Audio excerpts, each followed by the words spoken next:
Station, this is Houston. Are you ready for the event? Houston, this is Station. We're ready for the event. Marines Media, this is Mission Control Houston. Please call station for a voice check.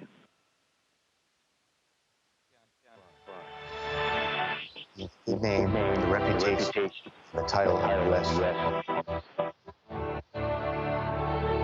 Godspeed, Semper Fidelis. Station, this is Sergeant Annika Moody with Marines Media. How do you hear me? Sergeant Moody, we got you loud and clear. Welcome to the International Space Station.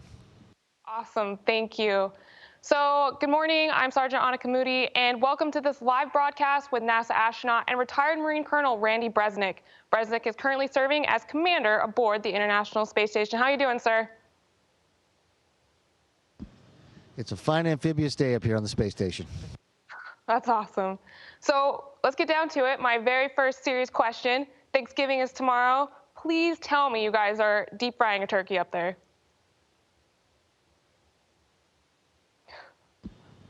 Well, I'm up here with former Marine Joe Acaba and retired Army Colonel Mark Vandehei, and we're going to celebrate, you know, a lot like we did when we were deployed in the service.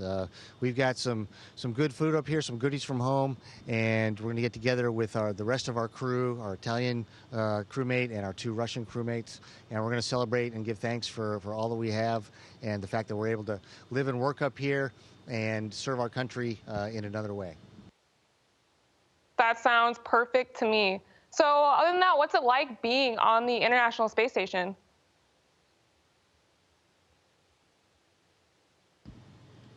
It's awesome. It's a great place to live, and it's quite the privilege. But you know, we're up here to conduct a lot of science, and so it's really every day is a challenge. We try new things out. We're learning a lot. But it is a great place to live and work, and I hope more people get a chance to do it. I hope more people get to too. It sounds like an awesome gig. I'd love to be in space. Sir, this question is to you. What do you think past generations of Marines would have thought about Marines going into space?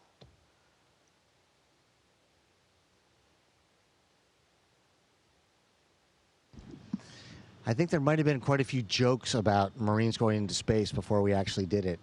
But it's always been, you know, amazing to see that, you know, we had John Glenn in the first astronaut class, and there was a Marine in every single class except for one. And that we've been a part of that part of the country's mission, whether it's, you know, fighting our nation's battles or, you know, exploring space and furthering our exploration amongst the stars. So I think that they would have hopefully looked up and, you know, out of their foxholes or out of their tents or whatever exercise they were doing and said, hey, someday it'd be neat to have a Marine up there. And here we are with 2 Marines on board at this time, and we're very proud of our heritage. It is very impressive, and the jokes still continue, so that's pretty awesome. What's the difference between commanding Marines on the ground and commanding in space?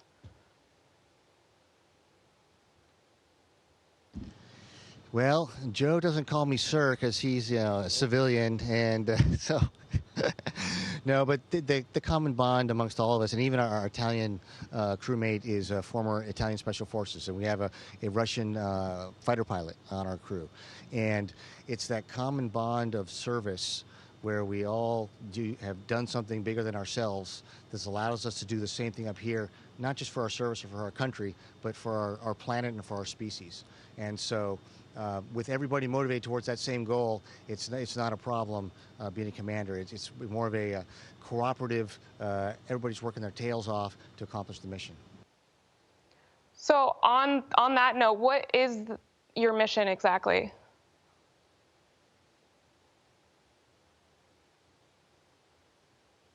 Our mission is to serve as a national science laboratory. We are up here furthering the boundaries of science, dedicated towards getting ourselves to be able to explore farther, but also to do research on things that help us out on the ground right now. So it is all about utilizing this place to further science. And it's a very unique environment and a huge accomplishment that we've been able to get this thing put together up here. It sounds very impressive, and I hope that you guys accomplish everything you need to. What are some of the examples of physical or mental battles that you've had to experience and overcome in order to go up into space? Yeah, so even though we're in this microgravity environment, and you would think that, the physical aspect wouldn't be too much, it actually takes quite a bit, especially if you're going to go out and do something like a spacewalk. You need to be in really good shape. And then, of course, being in this environment, it has a big impact on our bones and muscles. So we're working out every day for a couple of hours, which is kind of nice to have the PT on the schedule. And then mentally, we are in a type of deployment. You're away from family. You're away from all that kind of the lifestyle that you're used to.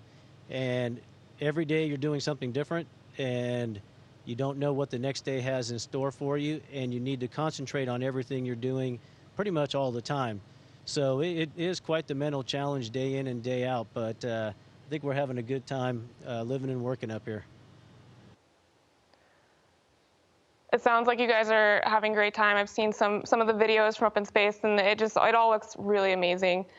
So I have another question, and it comes from Locate My New Home from Facebook, and they ask, what are your aspirations once you are retired from NASA?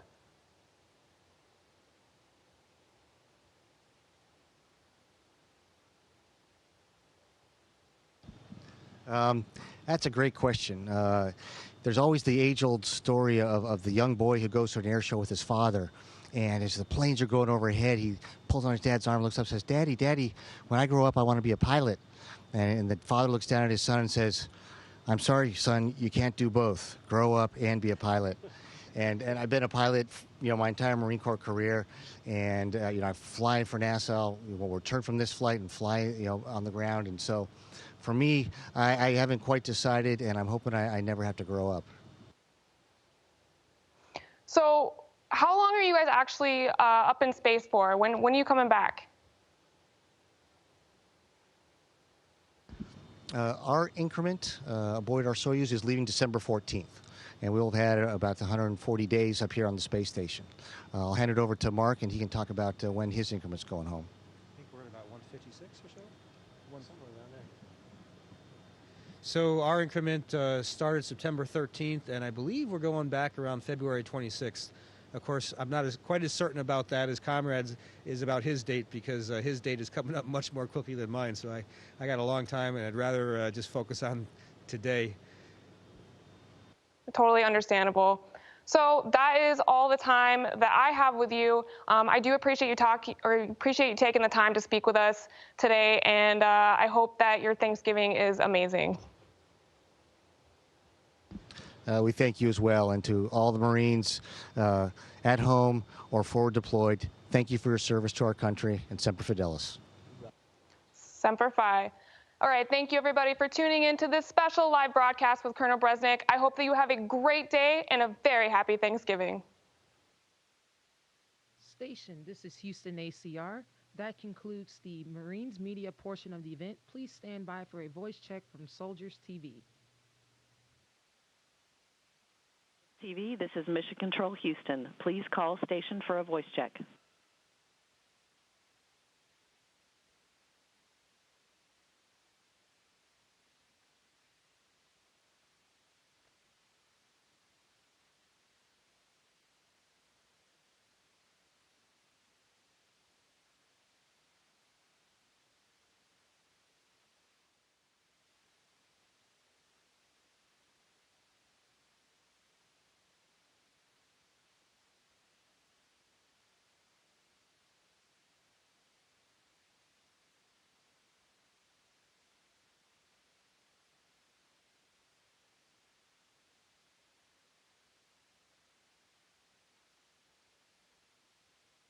Station, this is Houston ACR.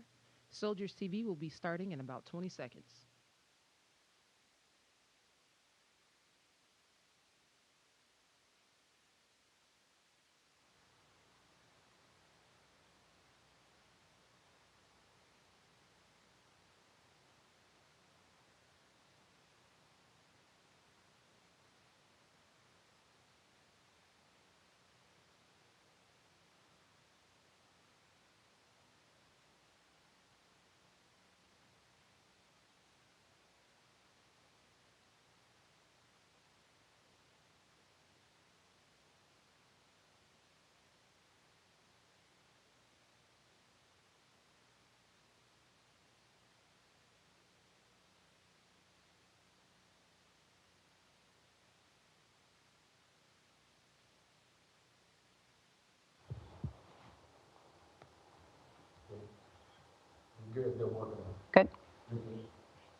Sir, how are you? It's good to see you again.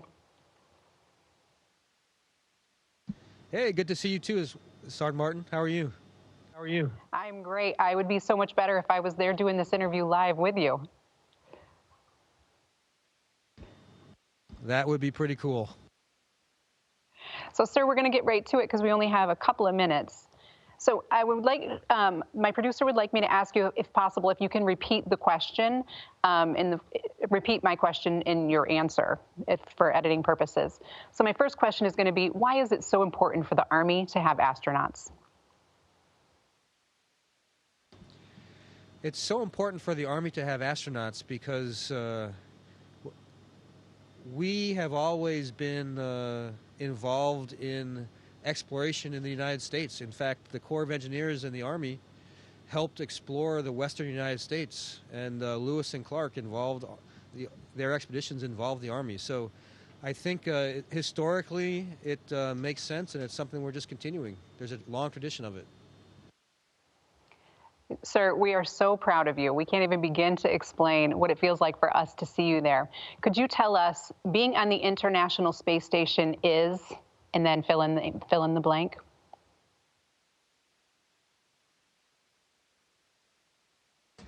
Being on the International Space Station is complex.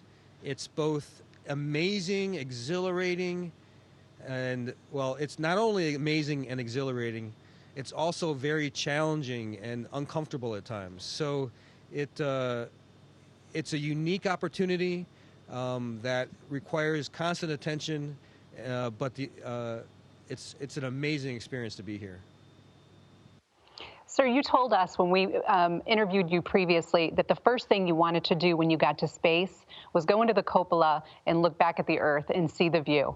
Can you explain to us, how was it? How did it make you feel?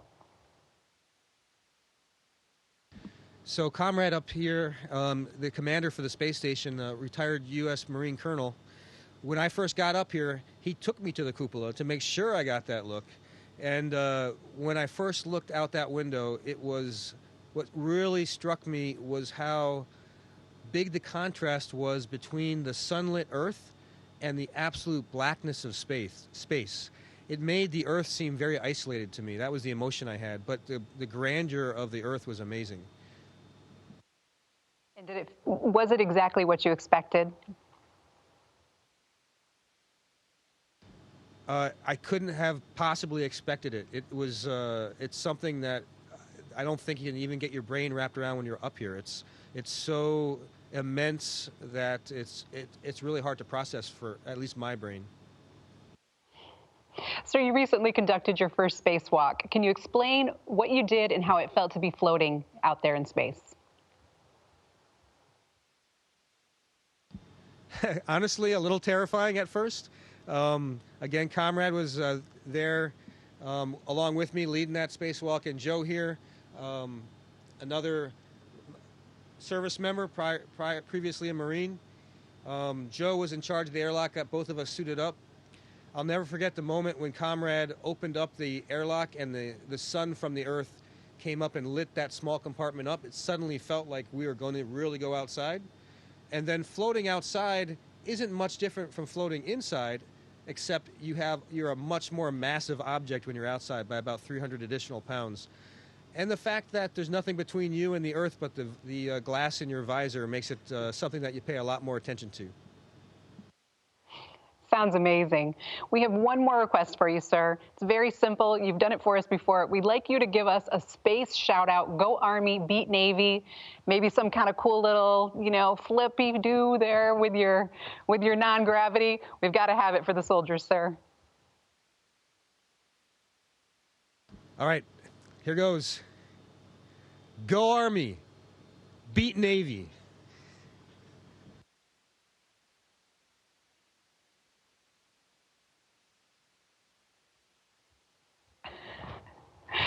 Sir, they said there was a little bit of an echo on my first question, so I'm going to restate it for you.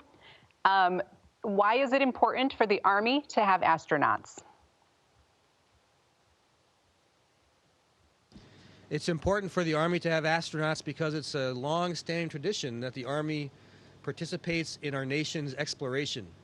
As far back as Lewis and Clark, we had Army officers, Army soldiers participating in pushing the boundaries of where humanity goes, or exploring new territories. So the fact that we have the Army consistently participating, it just continues that long history.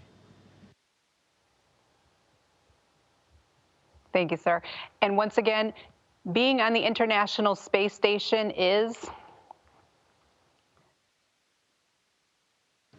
Being on the International Space Station is complex. It's exhilarating, it's amazing, and it's also challenging and can be uncomfortable. It's a very unique environment we have up here to accomplish a lot of science objectives, but that means, but you're also in a very inhospitable environment. We've got lots of science riding on us doing the right things, and our lives could be at stake if we do something incorrectly. So you have to always be paying attention, but you sure can't beat the view. Sir, thank you so much. We are so proud of you. Thank you for being our representative.